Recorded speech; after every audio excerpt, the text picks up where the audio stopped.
Alors, l'aveugle Bartimée, ça se passe à Jéricho.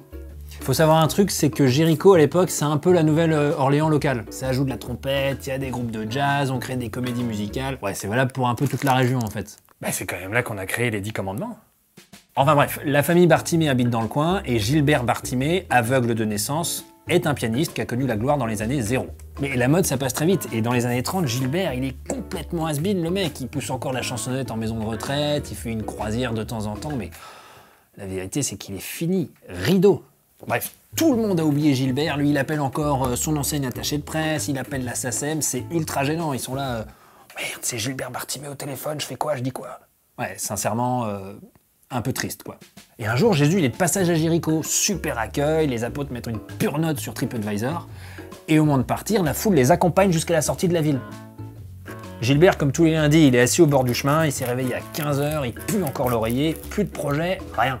Et là, il reconnaît la voix de Jésus. Donc le mec au culot, il l'appelle. Jésus, Jésus, fils de David, aie pitié de moi. Jésus. Mais ferme-la, Gilbert. Et là, il y en a un qui fait, non mais attends, c'est pas mal pour prier, ça. Aie pitié de moi, Jésus. Et c'est comme ça qu'on a créé la louange de l'Emmanuel. Sinon, la foule, quand même, ils sont là, oh, Gilbert. Moins fort, tu la mets en sourdine. Mais Gilbert, il continue de plus belle, fils de David, aie pitié de moi, machin. Un peu comme quand tu gueules devant ta télé quand tu regardes un match de foot, ouais, où t'es là, ouais, passe, donne-la, dribble à gauche, ouais. Personne t'entend. Sauf que là, c'est Jésus. Et lui, il entend quand quelqu'un prie. Pierre, il reconnaît Bartimée, et dit Jésus, regarde, c'est Gilbert Bartimée, tu te souviens, je t'ai quand même offert son album pour ton anniversaire. Enfin, à Noël. Toujours un peu faillot, Pierre.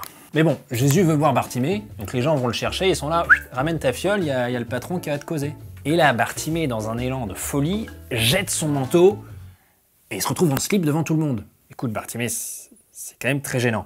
Oui, après, c'est vrai que quand on prie, on se met un peu à nu, quoi. Tout le monde se cache les yeux, sauf Jésus qui dit « Qu'est-ce que tu veux que je fasse pour toi ?» Bah non, je vois pas. Bah justement, moi non plus, je vois pas. Là, il y a un des apôtres qui s'approche de Gilbert et qui lui dit « Psst, il faut que tu lui dises ce dont tu as besoin. »« Ah, fais que je vois. Va, ta foi t'a sauvé. » Bon, là, Gilbert constate qu'il est en slip au milieu de tout le monde. Hyper gênant. Mais ça lui donne une idée. Il crée une fanfare qu'il appelle les 10 slips de Jésus. Et il joue de la musique en suivant Jésus sur les chemins.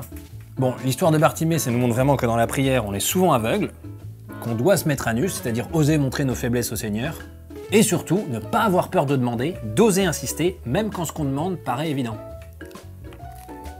Capiche ?